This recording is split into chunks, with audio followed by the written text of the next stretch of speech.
আজকে জাতীয় পার্টি এই ইসলামের জন্য যা ত্যাগ স্বীকার করেছেন, আপনি দেখেন শুক্রবারে ছুটির দিন মুসলমানের জন্য একটা হজের দিন, সেই দিনকে পল্লী বন্ধু হুসেইন মোহাম্মদ এরশাদ করে দিয়েছেন।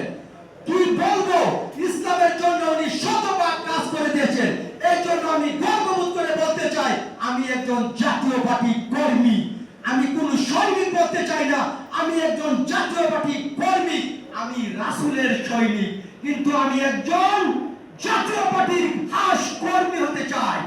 আমি এই পল্লী গ্রামের মানুষকে, আমাদের যে সুরুঙ্গাবাদ ইউনিয়নে আমাদের একবারে বুচ্চু গ্রামে যে একটি গ্রাম আছে, বুচ্চু গ্রাম সাতগুড়াটি, আমাদের এই গ্রামে আমাদের পল্লী বন্ধু হুসেইন মোহাম্মদ এরশাদ একটি স্কুল করে দিয়েছেন। আজকে স্কুলটি বন্ধ।